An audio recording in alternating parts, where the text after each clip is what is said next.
जगत सारा क्षणिक है और आत्मा एक नित्य है। आत्मा का अनुभव बस एकमात्र नित्य है।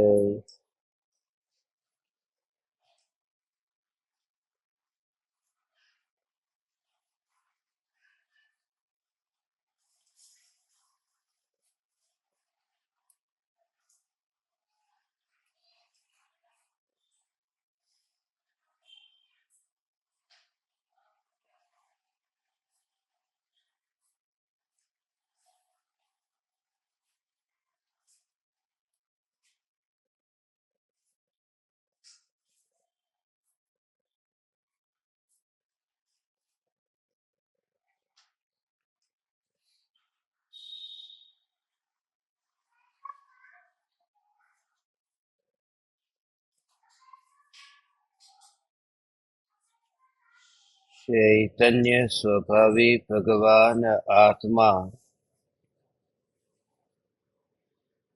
अनादि अनंत शुद्ध चैतन्य मात्र है। ज्ञान मात्र है।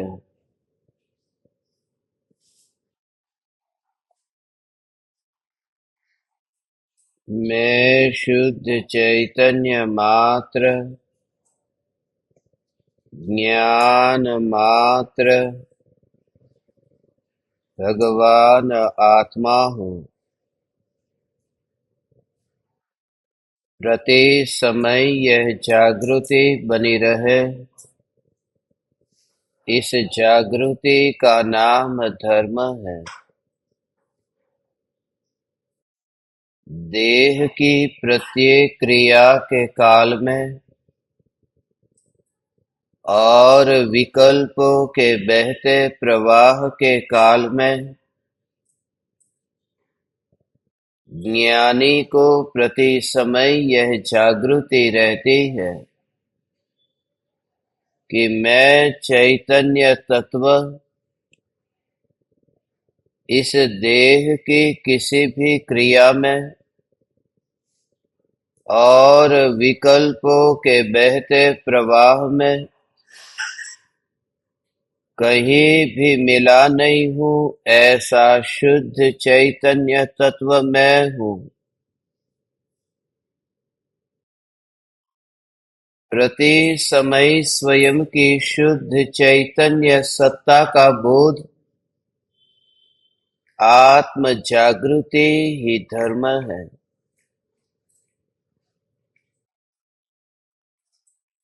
चैतन्य तत्व की स्व संवेदन प्रत्यक्ष निर्विकल्प अनुभूति होते ही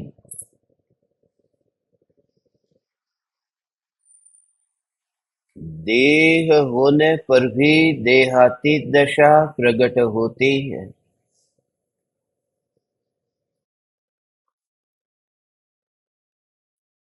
चैतन्य तत्व की निर्विकल्प अनुभूति होते ही ज्ञानी स्वयं को देह रूपी देवल से न्यारा त्रिकाल ध्रुव चैतन्य सत्ता मात्र ज्ञायक देव देखता है कि मैं ही देवाधिदेव ज्ञायक देव हूँ। पराये देवों के भेद है, मगर नीच देव में कोई भेद नहीं है। पराये देव अनेक प्रकार के हैं। पराये देवों में तो मूल में ही भेद है। हम नमोकार मंत्र का पाठ करते हैं। नमोकार मंत्र में देव और गुरु को नमस्कार करते हैं। आपने कभी इस बात पर गौर किया कि उन देवों में भी हमने भेद किए हैं। देहधारी और देह त्यागी, शरीरी और अशरीरी, अरिहंत और सिद्ध, योगी अयोगी, इस प्रकार से पराये देवों में भेद कहे। मगर ये निज चैतन्य परमात्मा जो न्यायक देव है, इस देव में किसी भी प्रकार का भेद नहीं है।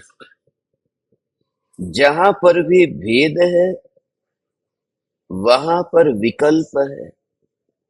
भेद के लक्ष्य से विकल्प है, भेद विकल्प को पैदा नहीं करता। क्योंकि विश्व में 6 द्रव्य है। विश्व में 6 द्रव्य के भेद से देखे तो संख्या की अपेक्षा से अनंतानंत द्रव्य है। मगर वे अनंतानंत द्रव्य केवल परमात्मा को विकल्प का कारण नहीं बनते। बात यह है कि भेद के कारण विकल्प नहीं होता, भेद का लक्ष्य करने के कारण विकल्प होता है। भेद की और दृष्टि करने से विकल्प होता है।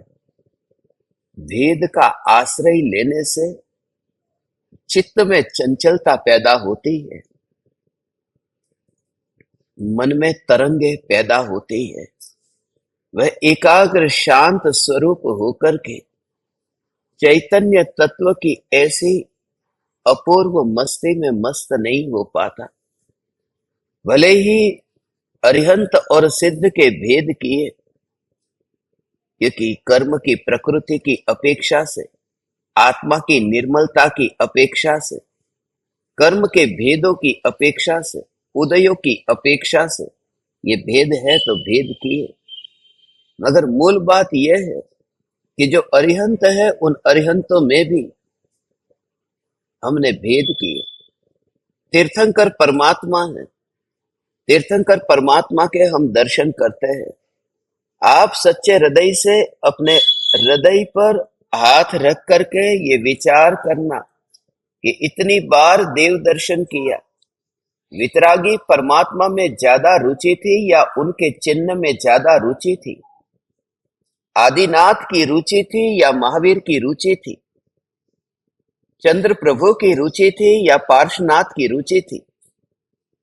रुचि विशिष्ट तीर्थंकर की थी या वितरागता की थी? मगर सबसे पहले ही नजर जाती है ये कौन से भगवान, आदिनाथ भगवान या महावीर भगवान। और ये तो वितराग शासन है, यहाँ व्यक्ति पर जोर देने को मना किया। मगर हमने, जिन्होंने हमें व्यक्ति पर जोर देने को मना किया था, हमने उन पर ही जोर दिया और वस्तु स्वरूप को समझने से वंचित रहे। आज मुनिवर राम से इस पाहुड़ दोहा के 116 नंबर के दोहे में बहुत गहरे राज खोलेंगे, बहुत बड़े भ्रम से हमें मुक्त करेंगे। यदि हम मुक्त होना चाहे तो, मगर जंजीरों से बंधे रहने की आदत जिनकी हो चुकी है, उनका जीवन तो जंजीरों में ही बीतता है, मृत्यु भी उस कारागृह में ही होती है। मुर्दा निकलता है उस कारागृह से, खुले आकाश में वन में विचरण करता हुआ वह देह त्याग नहीं कर पाता। और वह कारागृह भी दृश्य नहीं है, अदृश्य है, क्योंकि वह कारागृह लोहे या फिर सीमेंट की दीवारों से बना हुआ नहीं है। वह कारागृह संप्रदाय, पंथ, मत और आग्रह की दीवारों से बना हुआ, जहां चैतन्य तत्व दृष्टि में आया कि समस्त देवों से, उनके भेदों से, उनके संबंध में उत्पन्न हुई कल्पनाओं से मुक्त होकर के एकमात्र चैतन्य का ही जिसका जोर है और लक्ष्य है, वही ज्ञानी है। आज तक हमने क्या किया? हमने मूर्तियों को विराजमान तो किया, मगर मूर्ति में ही अटक गए। देवों में भी तरह तरह की हमने कल्पना की है। वितरागी देव और रागी देव के स्वरूप को समझा नहीं। कभी रागी देवी देवताओं की पूजा भक्ति करते करते ही जीवन बीत जाता है, वितरागता का कुछ भी बोध नहीं होता। हम धन्य भागी है कि गुरुदेव और कृपालु देव के माध्यम से हमें ये त्रिकाल ध्रुव चैतन्य परमात्मा का स्वरूप सुनने को तो मिला, समझने को तो मिला, मगर फिर भी कहीं ना कहीं हम अप्रयोजनभूत विषयों में अटके हुए हैं। परम कृपालु देव जैसे आत्म सिद्धि शास्त्र में 6 दर्शन का वर्णन करते हैं, मगर 6 दर्शन का नाम तक नहीं लेते।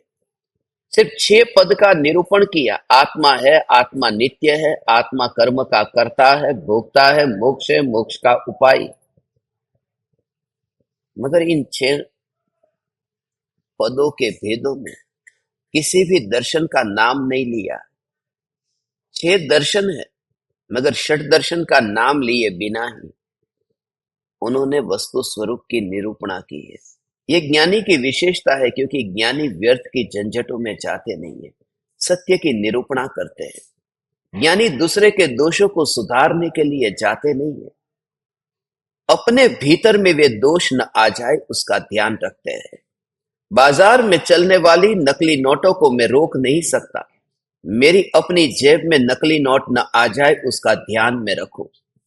दुनिया भर के सभी कुएं को छानने के लिए मैं जा नहीं सकता, सिर्फ मैं अपने पास में लोटा और छन्नी रखूं और अपना लोटा छान करके मैं पानी पी लूं। पूरे सागर को, पूरी नदियों को, पूरे कुएं को मैं कहां छानने के लिए जाऊंगा। इसलिए यहां स्वयं पर ही जोर देकर के जिसको एहसास हुआ है कि जीवन अत्यंत अल्प है, मृत्यु निकट है, बुढ़ापे में देह में तरह तरह की बीमारियों का ये घर है, और अभी बुद्धि भी अल्प हो रही है, ये याददाश्त भी क्षीण हो रही है, और बाहर की प्रतिकूलताएं बढ़ रही है, और यहाँ पर तरह तरह के संप्रदाय मत के भेद भी खड़े हो रहे हैं। ये अंधेरा है अज्ञान का, और कुगुरुओं की भीड़ भी है। उस समय जब परम कृपालु देव इस चैतन्य स्वरूप को समझाते हैं, उसी स्वरूप को ही जिसने लक्ष्य में लिया, धन्य भागी है वह। मेरा आप समस्त ज्ञान दीपकों के लिए यही स्वप्न है कि मृत्यु आने से पहले यदि तुम्हें आत्मज्ञान हो या न हो, मगर मृत्यु से पहले उन जंजीरों से तो मुक्त हो ही जाओ, उन बंधनों से तो मुक्त हो जाओ कि जो बचपन से ही माँ बाप ने, ये समाज ने, ये दुनिया में डाले हैं दिमाग में। मैं किसी भी संप्रदाय में नहीं हूं, मैं किसी भी मत में नहीं हूं। आज का ये दोहा पढ़ेंगे, सबसे पहले दोहा पढ़ते हैं, उसके बाद में उसके राज को आज समझते हैं। बहुत बड़े भ्रम से मुक्त होंगे। आज के इस सत्संग से मैं बहुत से लोगों का शत्रु हो सकता हूं, मगर उसकी मैं परवाह नहीं करता, क्योंकि जीवन अल्प है और सब नपुंसक होकर के रहेंगे तो सत्य की निरूपणा कौन करेगा। इसलिए आज इस दोहे को माध्यम बना करके मैं कुछ ऐसे राज आपके सामने खोलना चाहता हूं, जो राज जैन धर्म के संबंध में भी है, जो अजैन दर्शनों के संबंध में भी है, और जो राज मुनि धर्म के संबंध में है, जो देरावासी, स्थानकवासी और दिगंबर के संबंध में है। और इतना ही नहीं, जो पूज्य गुरुदेव श्री कांजी स्वामी और परम कृपालु देव के संबंध में है, और आगम के प्रमाण के साथ में मैं जो आज रहस्योद्घाटन करने जा रहा हूं, उसे गहराई से, गंभीरता से उसका विचार करना, समझना, और योग्य लगे तो उसे स्वीकार करना, अयोग्य लगे तो मैं पहले से ही 2 हाथ जोड़ करके आपसे क्षमा चाहता हूं। ये बात आपके लिए नहीं थी, ये बात उनके लिए है जो सत्य को समझना चाहता है।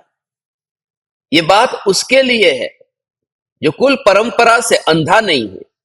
ये बात उसके लिए है जो पर से प्रभावित होकर के वो विषयों के गड्ढे में गिरना नहीं चाहता। देखिए ये दोहा 116वां।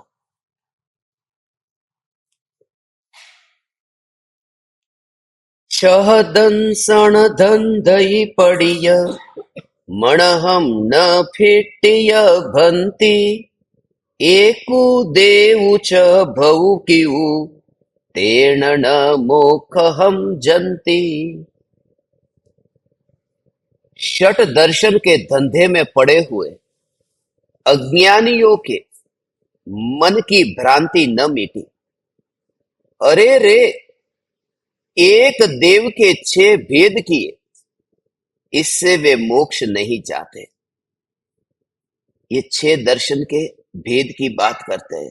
एक देव के 6 भेद किए। देव के संबंध में जो ये मान्यता है उसी का वर्णन है। तरह तरह के देवों की हम पूजा करते हैं। वितरागी परमात्मा का तो पता नहीं, रागी का भी ठीक तरह से पता नहीं। कितने देवी देवताओं की पूजा करते हैं, कितने देवी देवताओं के प्रति समर्पण है, मगर वो समर्पण वहां भक्ति है या वासना है, स्वयं ही विचार करना। आज सुबह ही मुझे ये विचार आ रहा था, क्योंकि इस दोहे के कारण ही आज बहुत से राज मुझे आपके सामने खोलने थे। इसलिए कि जो देवी देवता है, जो रागी देवी देवता है, जिन्हें लोग सच्चे देव देवी के रूप में पूजते हैं, मगर वह पूजा तुम्हारे हृदय से हो रही है या अज्ञानता से हो रही है? तुम देवी देवताओं की पूजा करते हो, भक्ति करते हो, मगर देव देवी है कहाँ? कहीं देखा उनको? उनका रूप क्या है? कुछ नहीं।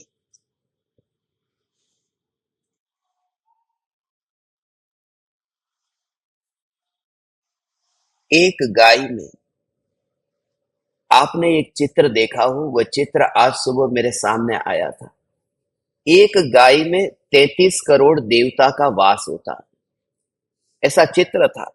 उसके पैर के भाग पर, उसके स्तन के भाग पर, उसके शरीर के हर एक अंग पर कौन कौन से और कितने कितने देवता रहते हैं। 33 करोड़ देवता एक गाय के अंदर। और भारत देश गाय को माता के रूप में मानता है। भारत को गाय माता कहता है, जिसमें 33 करोड़ देवताओं का वास है और गाय की पूजा करते हैं।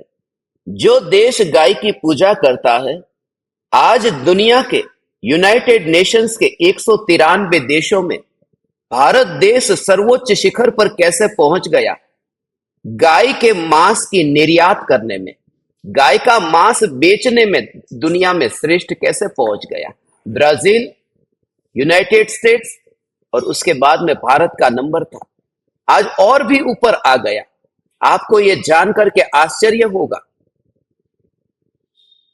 कितने टन मांस गाय का पूरी दुनिया में पहुंचता है आपको पता है? 1 टन नहीं, 2 टन नहीं, 1000 टन नहीं, 15 lakh metric tons. 15 lakh metric tons मांस हर साल भारत प्रदेश में ऐसे एक्सपोर्ट करता है। और जिसके अंदर एक एक गाय में 33 करोड़ देवता का वास है, ये भारत देश के जो नागरिक है, जो कहते हैं हम तो गाय के पुजारी है, तो ये सब धंधा करने वाले जो नेता है, उन नेताओं के हाथों से फिर वितरागी परमात्मा की प्रतिमाओं का या फिर वितरागी भगवान के मंदिरों का उद्घाटन जो इसमें जुड़े हुए हैं, ये सब ड्रामाबाजी क्यों करने का? मगर धर्म कम है, दिखावा ज्यादा है। दर्शन कम है, प्रदर्शन ज्यादा है। और सत्य बोलने वाले कोई नहीं, सब नपुंसक होकर बैठे हैं। मेरे पास में पूरा लिस्ट है। भारत देश की सरकार आज पूरी दुनिया में मांस के निर्यात में कहां पर है? मैं आपसे कहता हूं, तुम नेताओं से प्रभावित मत होना। ये नेता, ये तुम्हारे वोट के लिए आते हैं। जहां पर लाखों की भीड़ होती है, वहां रिबन काटने के लिए आते हैं। ऐसा मत समझना कि उनके कारण वितरागी परमात्मा महान है। हे वितरागी परमात्मा, ये 2% के नेता तुम्हारी महिमा नहीं बढ़ाते। आप महान हो क्योंकि आप अंतर्मुखी हो। आपकी मैं पूजा करता हूं क्योंकि मैंने आचार्य कुंदकुंद देव, आचार्य अमृतचंद्र देव, मैंने परम कृपालु देव और पूज्य गुरुदेव श्री कांजी स्वामी के श्री मुख से, हे वितरागी परमात्मा, आपका स्वरूप जो सुना है और सुन करके मेरे अंतर में रोम रोम में जो रोमांच हुआ है, उस वजह से मुझे आपकी महिमा आई है, न कि 2 टके के नेता के कारण। मैं आपसे ये सत्य कहता हूं, आज का ये जो दोहा है वो समस्त प्रकार की भ्रांति से तुम्हें मुक्त कर सकता है, यदि तुम मुक्त होना चाहो तो। यदि तुम मुक्त होना चाहो, मगर हमें सम्यक दर्शन की रुचि नहीं है, हमारी रुचि मिथ्या प्रदर्शन में है। ज्ञानियों ने सम्यक दर्शन पर जोर दिया था, हम मिथ्या प्रदर्शन पर लग गए।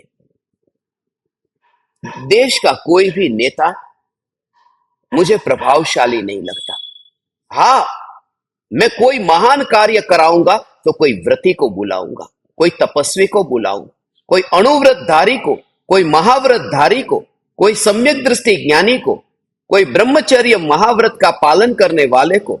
उनसे कार्यक्रम की शोभा बढ़ती है, नहीं कि मांस का एक्सपोर्ट करने में जुड़े हुए नेताओं के कारण। आज पूरी दुनिया इंद्रियों के विषयों की गुलाम हो गई है। ऐसे इस काल में, पंचम काल में, नीचे काल में, यदि तुम्हें हजारों की संख्या कहीं पर भी दिख जाए, समझना कि धोखा खा रहे हो। हमारे गुरुजी हम जब पढ़ते थे तब कहते थे, तुम्हें पता है इस समय भारत का सर्वश्रेष्ठ सच्चा भावलिंगी और सुप्रसिद्ध मुनि कौन है? पूरे भारत देश में भावलिंगी मुनि हो और पूरे भारत देश का नंबर 1 और भावलिंगी सुप्रसिद्ध ख्याति प्राप्त एक मुनि कौन है? कोई नहीं। वे कहते थे यदि वो सुप्रसिद्ध और ख्याति प्राप्त हो गया तो भावलिंगी नहीं, भावलिंगी बैठा है कहीं गुफा में, वो भीड़ में आता ही नहीं, उसे पड़ी ही नहीं है दुनियादारी में वहां बाहर जाने की।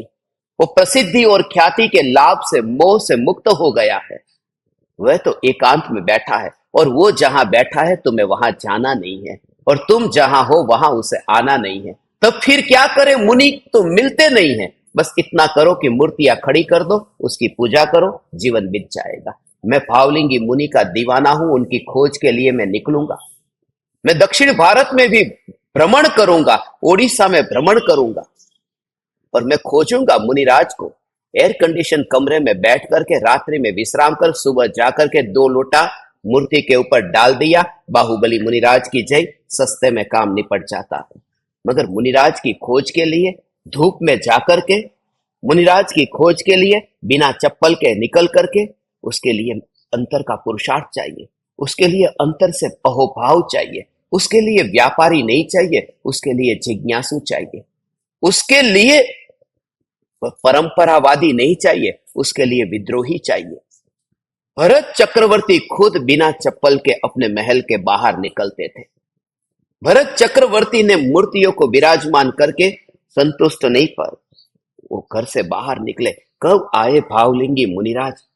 तुम कहते हो हमें मुनिराज मिलते नहीं है। मुनिराज मिलते नहीं है, मगर तुमने खोज कितनी की? या तुम्हारी दुकान पर वे मुनि आएंगे, तुम्हारी ऑफिस पर आएंगे, तुम्हारे घर पर आएंगे, तुमने उनकी खोज कहां की? और सबसे पहली बात तो ये बताओ कि तुम्हारे घर में आज जो रोटी बनी है उसका आटा कितने दिन पुराना है? तुम सच्चे श्रावक हुए या नहीं हुए, मुनि की बात तो बाद की है। हम सच्चे गृहस्थ नहीं हैं और सच्चे मुनि हमें मिलते नहीं हैं। तुम्हें तुम्हारे जैसे ही मुनि मिलेंगे, क्योंकि तुम्हारा आचरण उस प्रकार का है। मुनिवर राम से यहां सटीक ये जो तत्व की निरूपणा करते, एक देव के 6 भेद कर दिए। इसलिए तो मैं ऐसा धन्य भागी कि हे पूज्य गुरुदेव श्री कांजी स्वामी, आपने जीवन पर एक ही तत्व हमें समझाया, भगवान आत्मा, भगवान आत्मा, भगवान आत्मा। मगर ये भगवान आत्मा को तो हमने एक और रखा और व्यर्थ के भेदों में ही हम अटक गए। हम व्यर्थ की जंजीरों में ही हम बंध गए। ये वितरागी परमात्मा, आपके द्वारा प्ररूपित ये जो तत्व ज्ञान है, इस तत्व ज्ञान को हम यथार्थ रूप से अपने जीवन में अपनाएं। आज ये 6 प्रकार के जो दर्शन के भेद है, उन भेदों को पार करके एकमात्र अभेद जो एक देव है, उस देव पर ही जोर देना। वह देव है ज्ञायक्ति। उस देव में कोई भेद नहीं है। वह देव किसी का बनाया हुआ नहीं। बाहर के जितने भी भेद है, वहां पर भेद है, वहां विरोध है। भेद है, वहां विवाद है। भेद है, वहां पर गड़बड़ है। जहां भेद नहीं है, वहां गड़बड़ भी नहीं है। महावीर भगवान तो एक थे ना, उसके बाद में कितने भेद हो गए। श्वेतांबर, दिगंबर, कितने भेद हो गए। श्वेतांबर भी भेद, दिगंबर भी भेद। महावीर भगवान दो थे क्या, कि एक कपड़े वाले, एक बिना कपड़े के। समोसरण में दो प्रकार के महावीर भगवान थे। किसी को कपड़े वाले थे, ऐसा दिखाई दिया, किसी को बिना कपड़े के दिखाई दिए। जिन्हें बिना कपड़े के दिखाई दिए वे दिगंबर हो गए, जिन्हें कपड़े वाले दिखाई दिए वे श्वेतांबर हो गए। भगवान दो थे, दो दिखते थे, मगर ये भेद, मैं दिगंबर भी नहीं हूं और मैं श्वेतांबर भी नहीं हूं। मेरी तो एक ही भावना है, मौत आने से पहले ये जो जानने वाली चैतन्य सत्ता क्या है उसे पकड़ लूं, जिसको मैंने अनादि से नहीं समझा है। इस मूल तत्व पर ही यदि कोई आए तो फिर व्यर्थ का जितना भी झंझट उससे ऑटोमेटिक मुक्त हो जाता है। मैं श्वेतांबर भी नहीं हूं, मैं दिगंबर भी नहीं हूं। हाँ, मैं निर्ग्रंथ मुनि होऊंगा, मैं निर्ग्रंथ संत होऊंगा, मगर दिगंबर का ठप्पा मेरे ऊपर नहीं होगा, श्वेतांबर का ठप्पा नहीं होगा। निर्ग्रंथ होगा, निर्ग्रंथ होगा, बाह्यांतर निर्ग्रंथ होगा। अपूर्व अवसर एवो क्यारे आवशे, क्यारे थईशु बाह्यांतर निर्ग्रंथ। जो कृपालुदेव चाहते तो दिगंबर शब्द लिख सकते थे, मगर अपूर्व अवसर के 21 के 21 पदों में कहीं दिगंबर शब्द नहीं लिखा, क्योंकि कृपालुदेव जानते थे ये दिगंबर शब्द वस्तु स्वरूप की निरूपणा के लिए नहीं उपयुक्त हो रहा है। आज के जमाने में संप्रदाय बन गया है, और वो संप्रदाय का अभाव उस मुनि पद में बताना था, इसलिए कहीं पर भी दिगंबर शब्द नहीं कहा।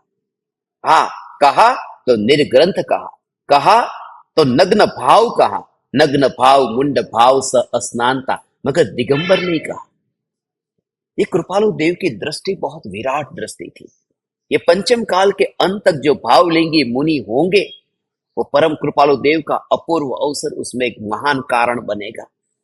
जगत के जीवों को व्रतादि का पालन करने हेतु वो अपूर्व अवसर निष्पक्ष होकर के, बस मैं कब वह दशा पाऊं।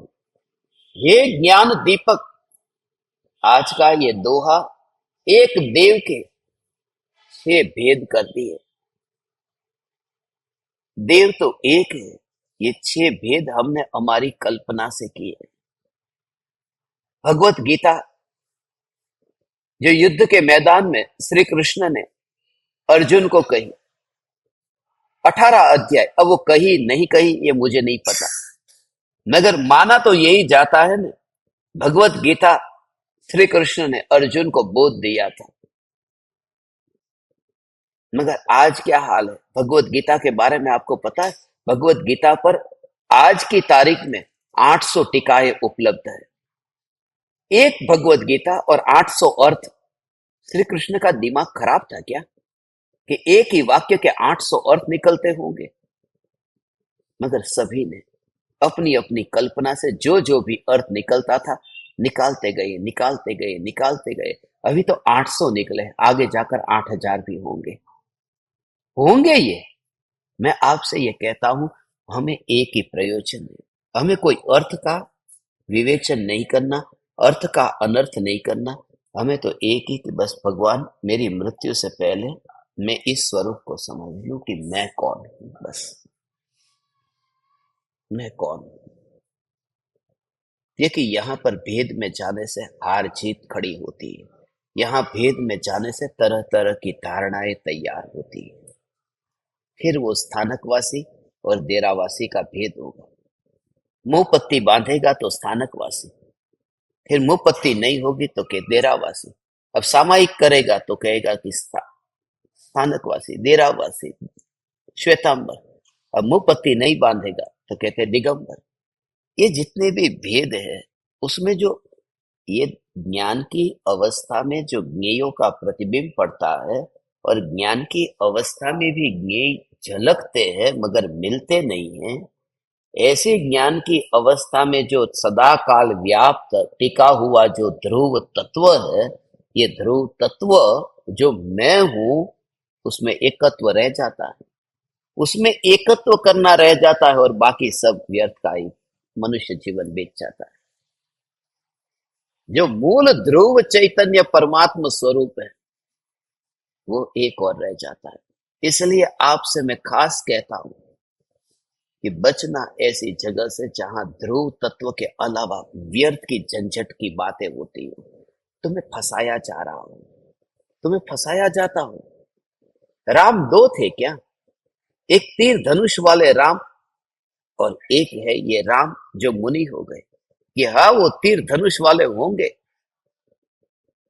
मगर वह तो राजा राम थे, राजकुमार थे। वे तो गृहस्थ राम थे। मगर हम जिनकी भक्ति भक्ति पूजा करते हैं वे तो त्यागी राम की करते हैं, अपरिग्रही राम की करते हैं, वितरागी राम की भक्ति करते हैं। हम रागी देवी देवता की भक्ति नहीं करते। तो क्या वितरागी राम की भक्ति करना है? कि हाँ, वह भी कब तक। इसलिए यहां ये कहा, जैन धर्म की जो बात है ना वो अद्भुत है। चैतन्य आत्म राम से महान कोई राम नहीं है। ये आत्म राम की बात करो। जब भी राम के गुणगान गाए हैं, ये जो अर्थी निकलती है ना, उस समय जो कहते हैं राम नाम सत्य है, राम नाम सत्य है, राम नाम सत्य है, वो राम नाम सत्य, ये चैतन्य आत्म राम है। ये दशरथ के पुत्र राम की बात नहीं है। ये राम शब्द दशरथ के पहले का शब्द है। राम उस राम के कारण राम नहीं है, वो दशरथ के पहले ये राम शब्द तो बहुत प्राचीन है। तभी तो दशरथ ने अपने बेटे का नाम राम रखा, क्योंकि वो पहले से ही इतना प्रचलित शब्द था राम। कोई नया नाम पैदा नहीं किया था। दशरथ ने तब शब्द रखा राम का नाम। राम क्यों रखा?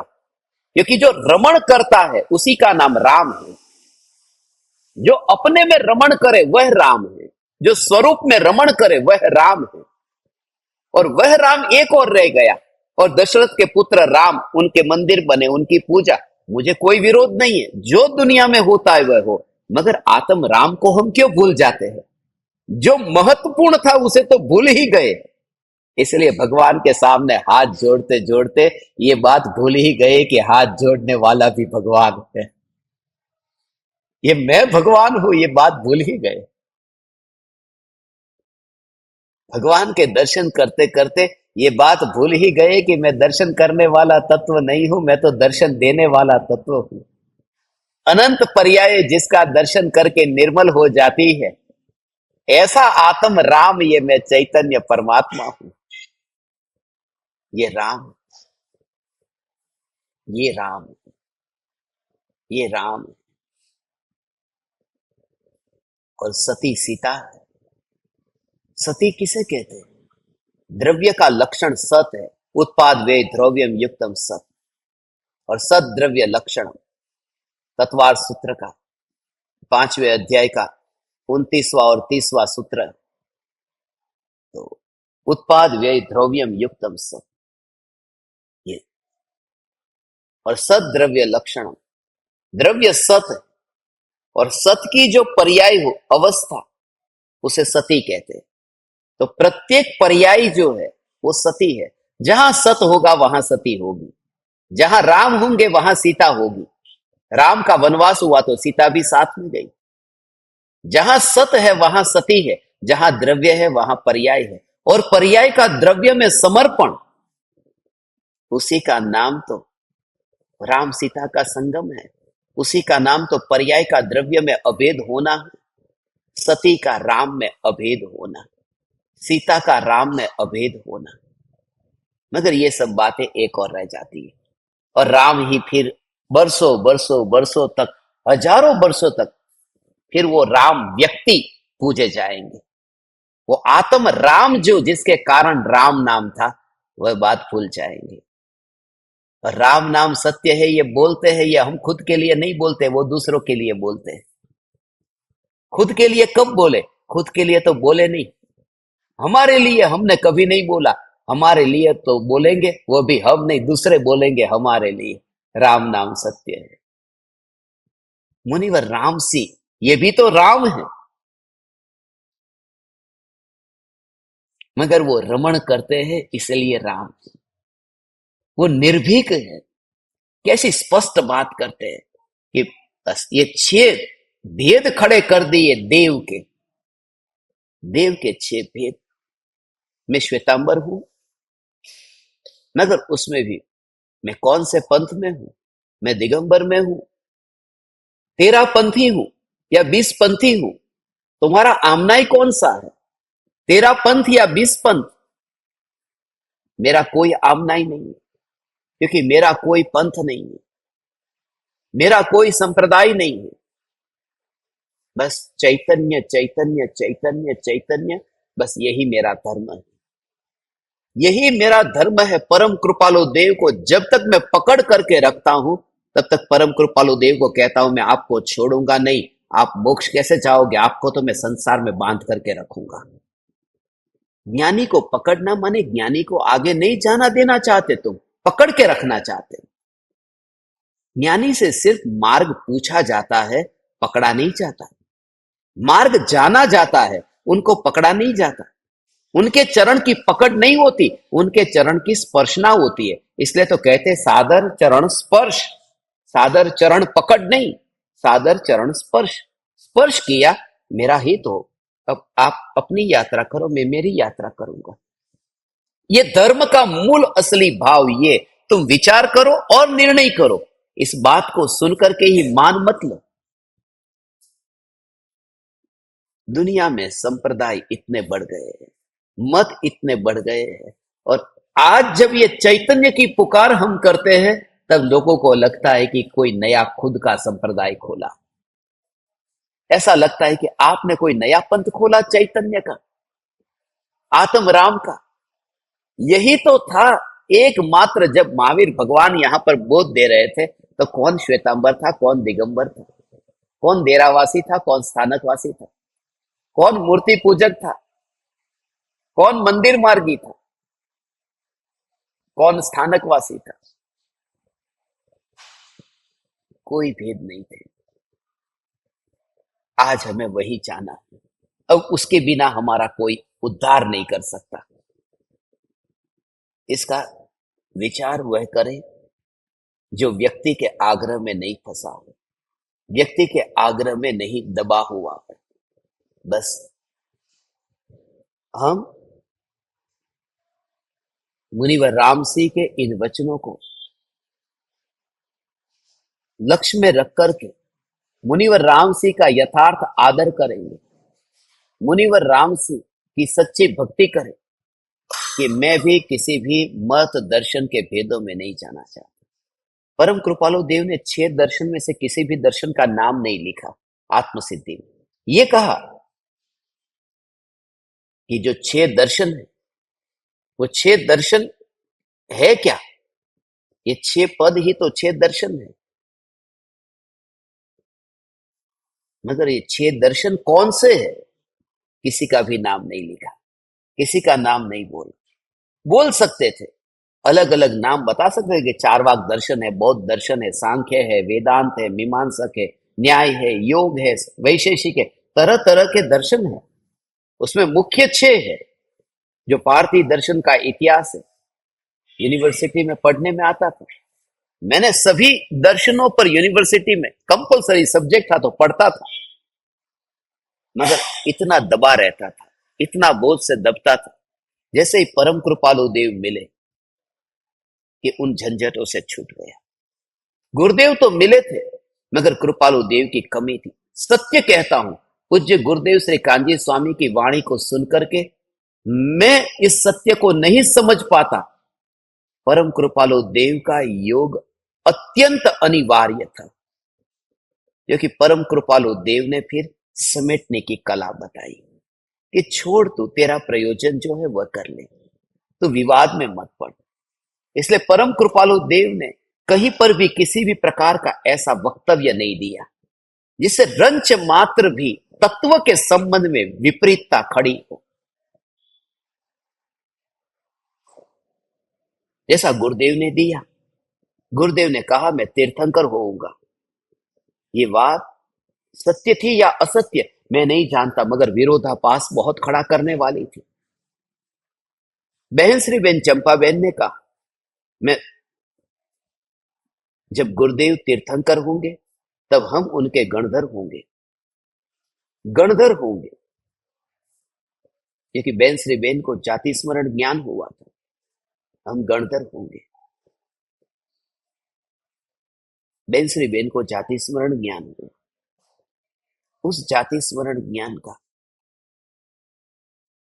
अब क्या मूल्य है, वह जाति स्मरण ज्ञान क्या है, उसके बारे में मैं थोड़ा आपके सामने बताऊं और फिर आपको बताऊं कि मूल तत्व को पकड़ने की कला जो परम कृपालु देव ने हमें समझाई है, जो परम कृपालु देव मूल तत्व ज्ञान से जो परिचित कराते हैं, इस चैतन्य तत्व पर ही पूरा जोर, बस चैतन्य तत्व पर पूरा जोर। कौन तीर्थंकर होगा या नहीं होगा मुझे नहीं पता, मुझे इतना पता है कि मैं स्वयं चैतन्य तीर्थंकर हूं। तुम सिर्फ इतना जान लो कि तुम स्वयं चैतन्य तीर्थंकर हो, तुम स्वयं चैतन्य तीर्थंकर हो, ये पहचान लो। कहीं पर भी विवाद में, कहीं पर भी संघर्ष में जाने की जरूरत नहीं है, कहीं पर भी अपने को सत्य सिद्ध करने की जरूरत नहीं है, क्योंकि यात्रा के अंत में हाथ में कुछ भी नहीं आता। हार या जीत, यात्रा के अंत में हाथ में कुछ भी नहीं आता। यात्रा के अंत में हाथ में आता है तो अहंकार कि मैंने पाया। यात्रा के अंत में हाथ में आता है कि मैं जीत गया। मेरी कोई यात्रा हार जीत की यात्रा नहीं।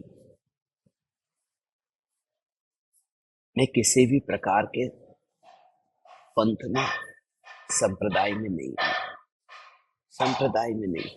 इसका कारण यह है क्योंकि आयुष्य का ठिकाना नहीं है। इसका कारण है कि बुद्धि का ठिकाना नहीं है। अभी ये बुद्धि मिली है, अभी ये शक्ति है, अभी ये समझ है, हे ज्ञान दीपक, अभी ये निर्णय करने की ताकत है।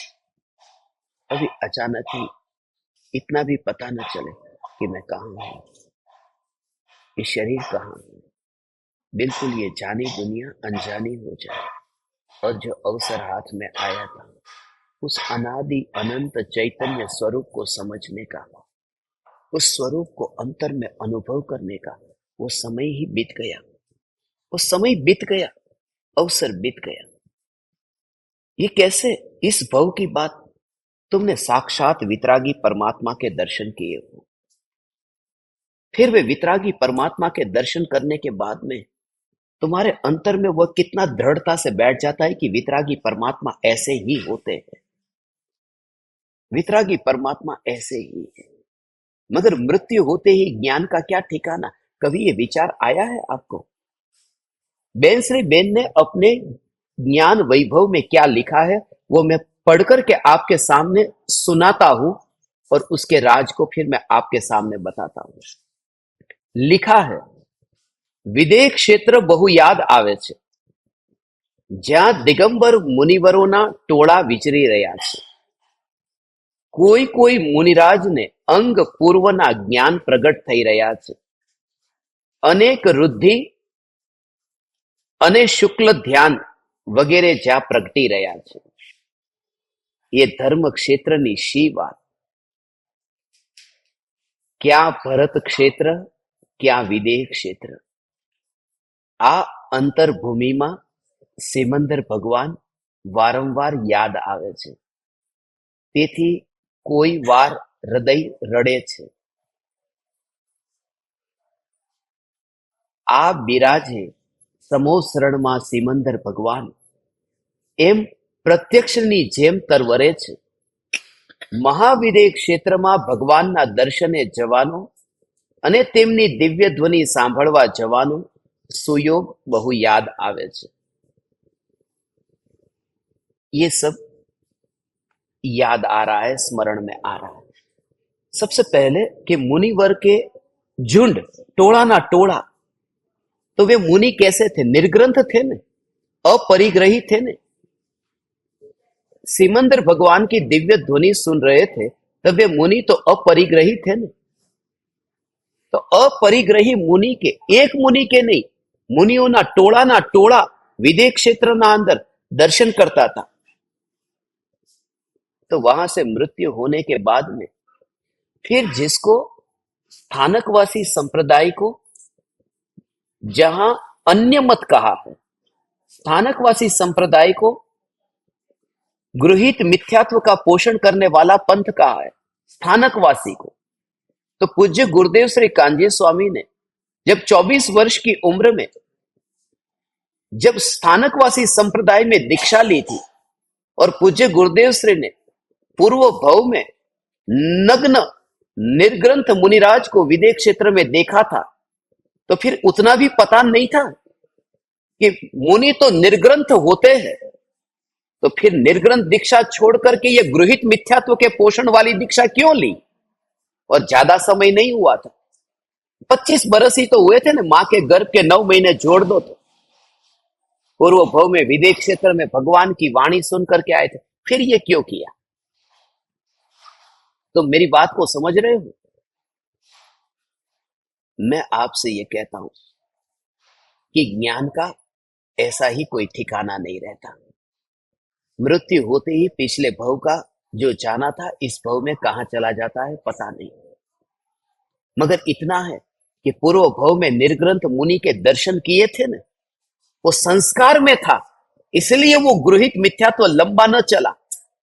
ज्यादा से ज्यादा 21 बरस के आसपास, 45 वर्ष की उम्र में तो फिर वो दीक्षा छोड़ दी, क्योंकि अंतर में चैतन्य का बीजारोपण हुआ था, ध्रुव चैतन्य का बीजारोपण था।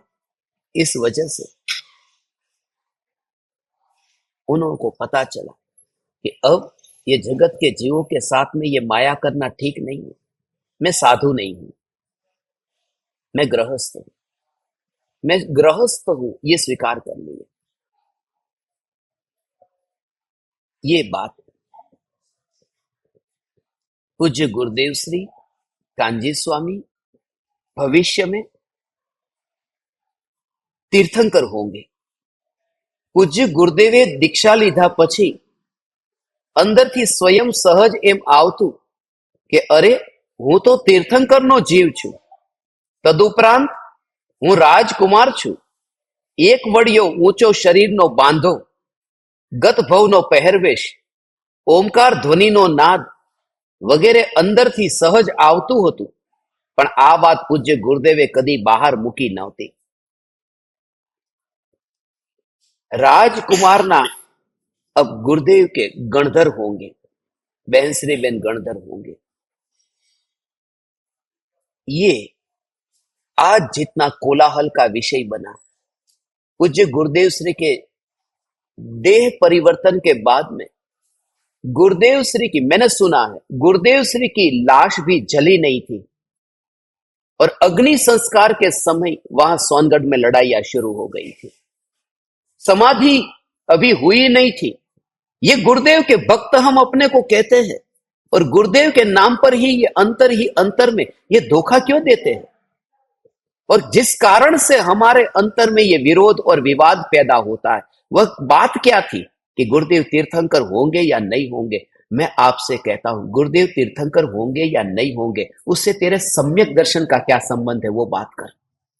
तू जो तेरे को चैतन्य परमात्मा स्वरूप गुरुदेव ने जो समझाया है, गुरुदेव ने जो भगवान आत्मा की पुकार जो समझाई है, क्रमबद्ध पर्याय की पुकार समझाई है, द्रव्य की स्वतंत्रता समझाई है, निश्चय व्यवहार का स्वरूप समझाया है, अनेकांत और स्यादवाद का स्वरूप समझाया है, पूज्य गुरुदेव श्री ने स्वसंवेदन प्रत्यक्ष निर्विकल्प अनुभूति के काल में ज्ञान ही ज्ञान में जानने में आता है, ये जो स्वरूप बताया है, दृष्टि का विषय परम शुद्ध निश्चय नहीं का विषय है, और ज्ञान का विषय ये प्रमाण का विषय है, ये गुरुदेव श्री ने समझाया है। ये चैतन्य स्वरूप गुरुदेव ने समझाया। ये चैतन्य स्वरूप समझाने वाले, उनकी वाणी को तो हमने एक और रखा, और ये झंडा लेकर के कि वो तीर्थंकर होंगे नहीं होंगे, एक पंथ हो गया कि हम सोनगढ़ वाले कोई कहता है मैं जयपुर वाला, और ये लड़ाई झगड़ा। कोई कहता है तीर्थंकर की मूर्ति विराजमान करेंगे, कोई कहे कि हम नहीं करने देंगे, ये झगड़ा। और दोनों ही पाए हुए नहीं है, ये दोनों ही तथाकथित है। गुरुदेव का सच्चा शिष्य मौन होकर के गुरुदेव की वाणी को आत्मसात करता है। ये ड्रामा चलता है पूरी पृथ्वी पर, और जितना जितना ये ड्रामा ज्यादा चलेगा, समझना पंचम काल में ये ड्रामा चलता ही रहेगा, चलेगा ये। क्योंकि तत्व के जिज्ञासु कम होंगे, प्रयोजनभूत तत्व को पकड़ने वाले कम होंगे, संप्रदाय का आग्रह रखने वाले ज्यादा होंगे। न जाने क्या क्या हुआ। गुरुदेव तीर्थंकर होंगे। बेंसरी बेन ने क्या लिखा मालूम? मैं बेंसरी बेन के शब्द को बेंसरी के ज्ञान वैभव में से आपके सामने पढ़ करके दिखाता हूं, सुनाता हूं। राजकुमार ना भविष्य गणधर थवाना छे। सूर्य कीर्ति राजाना એટલે સૂર્ય કીર્તિ તીર્થંકરના દેવેન્દ્ર કીર્તિ નામના રાજકુમાર થશે। આ લાભભાઈ રાજકુમારના ભવિષ્ય ગણધર થવાના છે। તે સૂર્યકીર્તિ રાજાના એટલે કે સૂર્યકીર્તિ તીર્થંકરના બીજા ચંદ્રકીર્તિ નામના રાજકુમાર થશે। એટલે કે સૂર્યકીર્તિ तीर्थंकरना देवेंद्र कीर्ति और चंद्रकीर्ति नामना पुत्र थशे, तेमना बन्ने गणधर थशे। ये क्या है? ये बेंसरी का ज्ञान वैभव है। चंपाबेन वो कहते हैं मैं गणधर होऊंगा, और मेरे साथ में शांताबेन वो भी गणधर होंगे। मगर शांताबेन गणधर होंगे, शांताबेन किधर खो गए? क्या अकेले बेंसरी बेन ही गणधर होने वाले थे? शांताबेन की तो समाधि अग्निदाह भी नहीं करने दिया था सोनगढ़ के उस प्रांगण में। वहां के लोगों ने विरोध करके वहां पर बड़ी मुश्किल से वहां पर अग्निदाह करवाया था। अग्नि संस्कार की विधि भी नहीं हुई थी, और शांताबेन के साथ में ये गुरुदेव के शिष्य है। मैं आपसे कहता हूं, भीड़ के कारण सत्य का निर्णय नहीं होता। भीड़ को देखो तो ईसाइयों की भीड़ दुनिया में सबसे ज्यादा है, मुस्लिमों की भीड़ दुनिया में सबसे ज्यादा है, मगर भीड़ के कारण सत्य का निर्णय नहीं होता। भीड़ के कारण सत्य का निर्णय होता तो मांसाहारियों की भीड़ ज्यादा है, शाकाहारी दुनिया में कम है। यदि ज्यादा लोगों के कारण यदि सत्य का निर्णय होता तो मांस खाना सत्य हो जाता। सत्य का निर्णय संख्या से नहीं है, सत्य का निर्णय है स्वयं के अनुभव से। मैं आप समस्त परमात्माओं को यह प्रार्थना करता हूं, आज ये जो मुनिवर राम सिंह का दोहा है हमें मूल तत्व ज्ञान से परिचित कराता है कि तेरी जिंदगी बहुत अल्प है और तू किसी भी संप्रदाय के अंदर बंद मत। तो मूल तत्व को ग्रहण कर ले, मूल तत्व को। देवा भाई माने बेंसरी बेन का जीव। देवा भाई એટલે આ આત્મા બેનશ્રી બેન, લાભભાઈ એટલે શાંતાબેન નો આત્મા। और आपको मैं बता दूं, मैंने ये सुना है, अंतिम घड़ी में तो पूज्य गुरुदेव श्री ने यह भी घोषणा कर दी थी कि शांताबेन को सम्यक दर्शन नहीं है। तब बेंसरी बेन को ही इतना महत्व दिया, शांताबेन को महत्व नहीं दिया। मैंने यहां तक सुना है शांताबेन के हाथ की रोटी भी नहीं खाई थी, और उसके प्रमाण मेरे पास में, वो लोग जिंदा है अभी उस समय के। ये सब झंझटें क्यों होती है?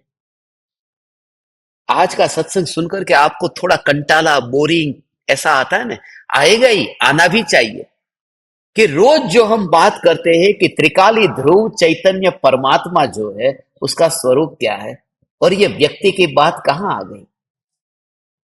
ये इसलिए आपको बताने के लिए एक सत्संग ले लेना जरूरी था। तुम्हारी ग्रंथियों को काश तुम थोड़ी ढीला करो उसके लिए। और मेरे पास में बेंसरी बेन के, शांताबेन के, चंपाबेन के, गुरुदेव के, सोगानी जी के, सभी के प्रूफ यहां पर सामने हैं। ये सभी किताबें मेरे सामने हैं, खुली है। मैं उन किताबों में से ही पढ़ करके आपके सामने सुना रहा हूं, मेरे शब्द नहीं सुना रहा हूं।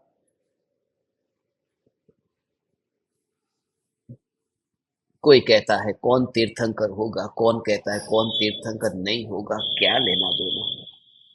एक देव के 6 भेद किए हैं, उन भेदों से मुक्त होकर मैं एक देव हूं। वह देव क्या है? क्योंकि जैसे ही मेरी आंख यहां बंद होगी, यहां और यहां का कोई संप्रदाय वहां नहीं होगा। जहां पर भी जन्म होगा वहां कहीं पर भी कोई संप्रदाय नहीं होगा। स्वर्ग में जाऊंगा, वहां श्वेतांबर दिगंबर नहीं होते, वहां स्थानकवासी डेरावासी नहीं होते। इसलिए बस अपना हित करके एक चैतन्य को मुख्य कर ले। आज का दिन गुरु का दिन है, इसलिए गुरु की सच्ची श्रद्धांजलि गुरु को अर्पण की है। गुरुदेव का विरोध नहीं किया है, गुरुदेव की भक्ति करता हूं, मगर उस गुरुदेव की भक्ति नहीं करता जो गुरुदेव विवाद के कारण बनते हो, जो गुरुदेव तीर्थंकर होंगे या नहीं होंगे उसके विवाद बनते हो। कल जाकर के कोई भी कह देगा कि मेरे गुरु को तीर्थंकर होने वाले हैं, कोई कहे मेरे को जाति स्मरण ज्ञान हुआ, मेरे गुरु तीर्थंकर होंगे। इस दुनिया में संप्रदाय कम है। सभी संप्रदाय यदि अपना अपना एक शिष्य ले ले, एक गुरु ले ले और कह दे कि मेरा गुरु तीर्थंकर होने वाला है, तो काम की बात साइड में रह जाएगी। और खास बात यह कि गुरुदेव ने तो वो जो समय सार को खोल करके समझाया है, जो पिछले हजारों वर्षों में इतना सरल, इतनी सुबोध और भावमयी भाषा में ऐसे जो गुरुदेव ने समझाया है, किसी ने नहीं समझाया था। आज हमारे पास में इतना सरल, तो उस गुरुदेव की वाणी को हम मूल तत्व ज्ञान को पकड़ करके क्यों न हित करें। हमारा कोई उद्देश्य नहीं है किसी की निंदा करने का। हमारा तो सिर्फ आपको, आप परमात्मा को, खास करके ज्ञान दीपकों को, कि उस चंगुल में जाकर के मत फंस जाना कि कौन तीर्थंकर होगा कौन नहीं होगा। ना तो उन्हें साथ देना, ना तो उनका विरोध करना, सिर्फ विवेक से निर्णय करना, विवेक से निर्णय करना। और विवेक से निर्णय करने वाला अनुभव से अंदर में गहराई में जाता है। ये निर्णय अंतर के अंतर के अंतर के अंतर के, मगर उसके लिए बहुत कम लोग होते हैं, कुछ ही लोग होते हैं। नहीं तो है ना, परम कृपालु देव, परम कृपालु देव मुझे बहुत याद आता है। परम कृपालु देव ऐसा कोई प्रोग्राम करा सकते थे, कोई मंदिर की प्रतिष्ठा करा सकते थे और गांधी जी को बुला लेते। प्राइम मिनिस्टर क्या, राष्ट्रपति क्या, राष्ट्रपिता को बुला लेते। इतना आंतरिक संबंध था। मगर परम कृपालु देव थे ने, उन्होंने कोई मंदिर की प्रतिष्ठा करा करके राष्ट्रपति को नहीं बुलाया। परम कृपालु देव को जब अंदर से अहोभाव आया, विवेक जगा, उन्होंने ईडर की गुफा में जाकर के बैठ गए। ये समझदार व्यक्ति की पहचान है। समझदार व्यक्ति जो है, और हम भी भाव ना पाते हैं। इसलिए हे ज्ञान दीपक, थोड़े दिन में ये पाहुड़ दोहा जोम वगैरह सब बंद हो जाए तो तुम आश्चर्यचकित मत होना, क्योंकि अंदर से हृदय जलता है कि कब वह एकांत में जाकर बैठे, क्योंकि इसका अंत नहीं है। ये दुनिया में व्यर्थ की झंझटें बहुत है और फंसने के निमित्त बहुत है, अहंकार पैदा होने के निमित्त बहुत है, और अज्ञान भी इतना भरा पड़ा है। पर तुम्हें प्रोत्साहित करने वाले भी मिल जाएंगे, मिल जाएंगे। आज मानो कि मैं कोई ऐसा आयोजन करता हूं, बड़ा आश्रम खोलता हूं, हजारों लोगों को बुलाता हूं, तो सहयोगी मिल जाएंगे। जब मैं सेवा के लिए कहता हूं, कितने लोग सेवा करने को तैयार। मगर अब मुझे सिमटना है, अब मुझे कृपालु देव के पंथ पर जाना है। कृपालु देव ने ना एक आश्रम बनाया, परम कृपालु ना एक मंदिर का निर्माण कराया। परम कृपालु देव ने गिने चुने जीवों के साथ में पत्र व्यवहार किया, और वह भी कहा गुप्त रखना, इसे फैलाना नहीं, इस बात को तुम्हारे तक रखना। इसे, ये ज्ञानी की पहचान है। हम भाव ना पाते हैं परम कृपालु देव जैसे हो सके। आज आज आज आज आज आज विचार करके परम कृपालु देव जैसे हो सके। और मैं होऊंगा तो तुम नहीं होोगे, तुम भी तो होोगे भगवान। परम कृपालु देव ने जिनको प्रेम पत्र लिखा था, ये लव लेटर था। उस लव लेटर को हमने प्रिंट करके पूरी दुनिया में फैला दिया, वचनामृत को। इसमें साफ लिखा है ये बात तुम्हारे तक सीमित रखना, मगर हमने सब तक फैला दी। यदि तुम किसी प्रेमी को कुछ लिखो और वह बात तुम्हारा ही कोई शिष्य किसी और को पूरी दुनिया में पढ़ा दे, तुम्हें कैसा लगेगा? समय सार लव लेटर नहीं है,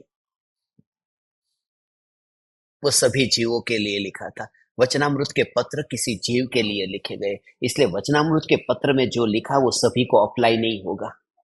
इसलिए वचनामृत में लिखा है दिन में 2 बार सुपारी खाना। अब जो नहीं खाता वो सुपारी खाना चालू करेगा तो गड़बड़ हो जाएगी। वो तो जो 4 बार खाता है उसके लिए कहा कि 2 बार खाना। वो वचनामृत में लिखा है 2 बार सुपारी खाने को, मगर वो जो पत्र लिखे जाते हैं वो व्यक्ति को लक्ष्य में रख करके उसमें से आशय तो ग्रहण कर ले, मगर तेरे लिए घटित क्या होता है वो तुझे नहीं पता चलेगा, वो सदगुरु बताएगा कि तेरी दशा के अनुसार इस पत्र में ये वाक्य में तेरे को क्या समझना है, क्या ग्रहण करना है। एक देव के 6 भेद कर दिए और हम उन 6 भेदों से मुक्त होकर एक देव में, हे परम कृपालु देव आप ही देव है। गृहस्थ को देखो तो आप परम कृपालु देव है, मुनि को देखो तो आचार्य कुंद कुंद देव देव है, और भगवान को देखो तो महावीर भगवान ये देव है। ये व्यक्ति की बात मत लेना, ये तो नाम याद आए, बाकी उसमें जो भी आते हैं सबको ले लेना। मगर उन सभी से अलग होकर मैं एकमात्र ध्रुव को देखो तो न्यायक देव है। आज का दिन गुरु का दिन है, 124 का दिन है, पहला महीना है ना, 24 तारीख है, इसलिए 124 होता है आज, 124 का दिन है। अहो अहो श्री सदगुरु, ये 124वीं गाथा है आत्मसिद्धि में। अहो अहो श्री सदगुरु करुणा सिंधु अपार, ये रोज बोलते हैं ना, वो 124वीं गाथा उसका दिन। इसलिए आज सुबह 10:24 को सत्संग रखने का भाव आया। महावीर भगवान का भी दिन है। 10 भाव पहले 24वें तीर्थंकर होने के लिए सम्यक दर्शन पाया था, इसलिए 10:24 पर रखा है, और 11:24 को पूरा करना था, क्योंकि वो 24 तीर्थंकर के 11 गणधर थे, इसलिए 11:24 को पूरा करना था। यहाँ तो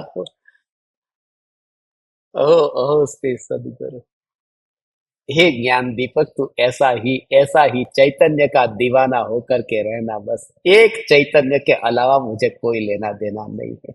ये कोई नया संप्रदाय नहीं है, ये कोई नया पंथ नहीं है, ये वस्तु स्वरूप की बात है। ये भावों से भावों में आकर बहने की बात नहीं है, ये विचार से निर्णय करने की बात है। ये भावना में बह जाने की बात नहीं है कि मेरा बाप है इसलिए ये महान है, दूसरा कहता है मेरा बाप है इसलिए मेरे लिए महान है, परम कृपालु देव मेरे गुरु इसलिए महान, ऐसा नहीं है। वो अनुभव प्रमाण से निर्णय करके कि ये क्यों महान है, मेरे है इसलिए महान नहीं है, महान है इसलिए मुझे मेरे लगते। और मेरा मानने में तो मिथ्यात्व है, कृपालु देव को मेरा मानना मिथ्यात्व है। सम्यक दृष्टि किसी भी गुरु को अपना नहीं मानता, अच्छा मानता है, अपना नहीं, क्योंकि अपना मानना दर्शन मोह संबंधी भूल है, मिथ्यात्व की भूल है।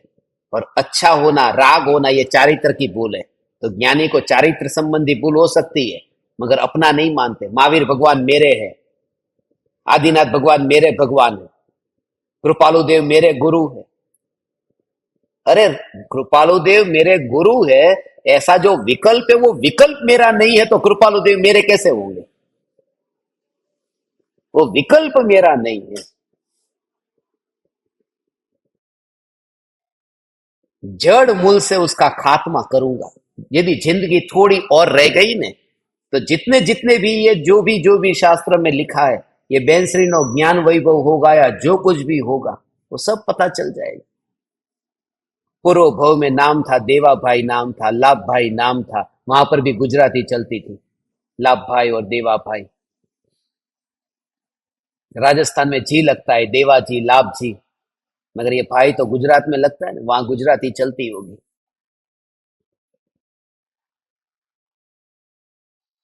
काम की बात करो, प्रयोजनभूत बात करो, तत्व की बात करो, और फिर मौन हो जाओ मेरे लाडले। ये चैतन्य परमात्मा। समझ में आया ना? मैं बोलता हूं ना तो लोगों का फिर है ना गड़बड़ कर देता हूँ। और फिर भी तुम में इतना साहस है कि तुम सुन लेते हो, तुम विचार करते हो। बस हमारा रस मंदिरों में भी नहीं है, हमारा रस तीर्थंकरों में भी नहीं है। मैं इस देह को चलता फिरता देवालय देखूं, मैं स्वयं को चैतन्य देव देखूं, और देव के कोई भेद नहीं। आज का प्रयोग क्या करेंगे? सिमंदर भगवान, महावीर भगवान में कोई भेद नहीं है, ऐसा प्रयोग करेंगे? नहीं। आज रात्रि में तो प्रयोग करने वाले हैं, करेंगे। आज गुरु का दिन है, 124 का दिन है, तो 10 बजे रात को प्रयोग करने की इच्छा है आपकी?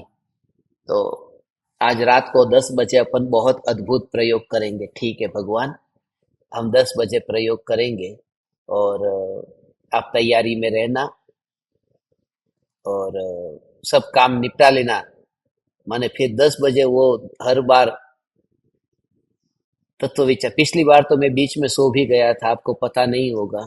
तो ऐसा कभी कभी बीच में हो जाता है, मगर मैंने सुना उसके बाद में क्या बोला हूँ, कि भाई वो सब ठीक बोला हूँ ना, उसको मैं दोबारा सुनता हूँ कि नींद में कुछ गड़बड़ नहीं हुई, मगर नहीं हुई थी, सब ठीक ही था।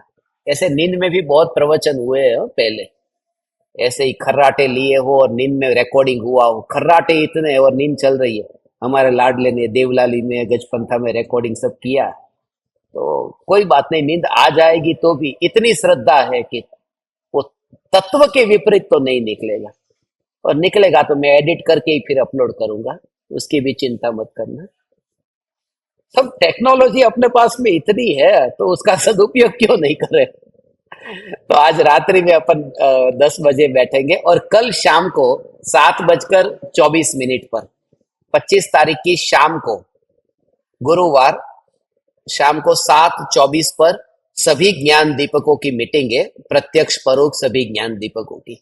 तो आप उसी हिसाब से ही शाम को 7:24 पर तैयार रहना। तो आज 6 देवों के भेद नहीं, आदिनाथ भगवान में भी भेद नहीं है, महावीर भगवान में भेद नहीं है, वो प्रयोग नहीं करना है, उससे हमको कोई लाभ नहीं है। हमें तो देवों में भेद नहीं करना है। तो कैसा नहीं करना है? 2 मिनट सुन लो, कि जो एक पहले समय की ज्ञान की पर्याय, दूसरे समय की ज्ञान की पर्याय, तीसरे समय की ज्ञान की पर्याय।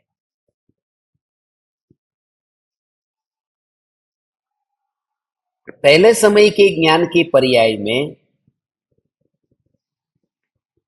ये टेबल है, ये प्रतिबिंबित हुआ। दूसरे समय के ज्ञान की पर्याय में कुर्सी प्रतिबिंबित हुई। तीसरे समय के ज्ञान की पर्याय में ये दीवार प्रतिबिंबित हुई। तो विकल्प किसको कहते हैं? कि पहला ज्ञेय, दूसरा ज्ञेय और तीसरा ज्ञेय।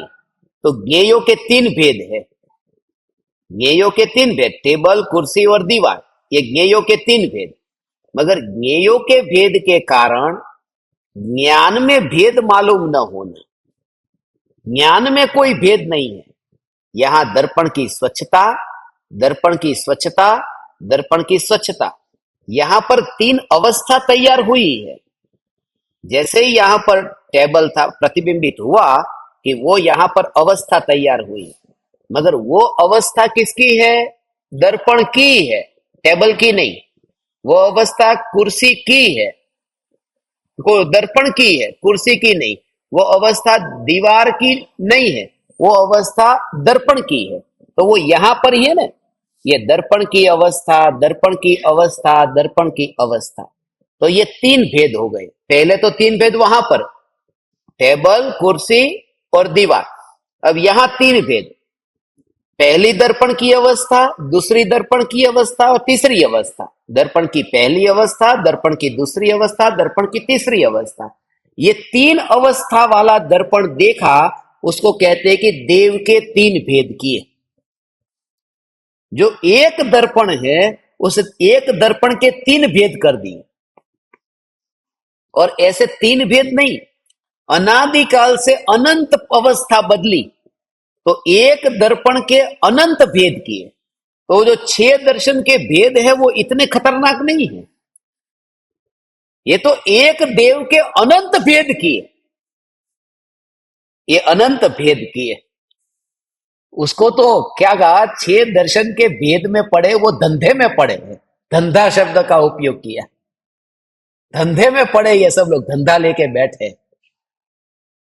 वो दान पेटी का धंधा नहीं हो, वो वाद विवाद का धंधा, अप्रयोजनभूत विषयों का धंधा, वो भेदभाव का धंधा। तो ऐसे ये ज्ञान की पर्याय में भेद है, मगर ज्ञान की पर्याय के भेद के कारण जो न्यायक देव है, इस देव में तो कोई भेद नहीं है।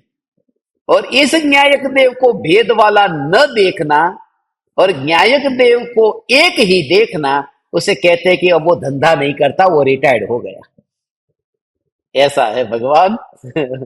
ऐसा रिटायर्ड होने का समय अब आया है, ऐसा चैतन्य परमात्मा तत्व। तो इसका ये प्रयोग करना, कोई भी ज्ञान में झलकता हो, झलका तो तुरंत क्या कि मेरे में नहीं झलका, मेरे में झलका ही नहीं। कहां झलका? पर्याय में। मगर पर्याय तेरी कि नहीं, न्यायक की पर्याय होती नहीं है, न्यायक तो पर्याय के पड़ोस में रहता है, पर्याय में नहीं रहता है। तो ऐसा ही करते, न्यायक अपने पर आ जाना। क्या? एक है त्रिकाली ध्रुव न्यायक और एक है 24 तीर्थंकर। महिमा एक की, 24 की नहीं। इसी का नाम है 124। ये 124 का मतलब ही है ऐसा। पहले पर पदार्थ पर पराये देव को जाना, फिर अपने में आए। इसलिए अपने को जाना और 24 को जाना, दो में से सच क्या है कि पहले बुद्धि पूर्वक 24 को जाना, फिर एक को जाना। जब एक को जाना तब असल में 24 का आदर किया। इसलिए 24 एक सच्चा या एक 24 सच्चा, कि दोनों सच्चे हैं। 24 को जाना, 24 की दिव्य ध्वनि सुनी, 24 की वाणी सुनकर के एक को जाना। तो भारत भी सच्चा है, अमेरिका भी सच्चा है। भारत सच्चा है क्योंकि 24 एक कहता है, अमेरिका सच्चा है क्योंकि एक 24 कहता है। तो 24 से एक में आना और एक से 24 को पहचानना, ये है 124 का राज। करना इसका प्रयोग। आप समस्त ज्ञान दीपकों को ये सत्संग दोबारा सुनना है, बार बार सुनना है, और जिन जिन भ्रमों से छूटने को कहा है उनसे छूट करके बस एक देव के अनेक भेद नहीं करना है। सभी ज्ञान दीपकों को मेरे हृदय के अंतःकरण से प्रणाम करता हूँ। प्रणाम। चैतन्य चैतन्य चैतन्य।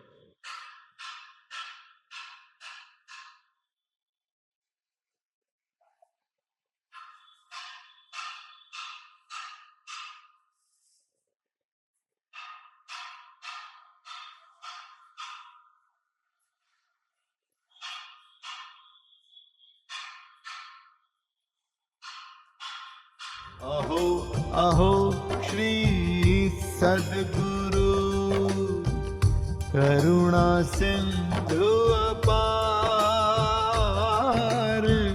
इस पामर पर प्रभु किया अहो अहो उपकार, अहो अहो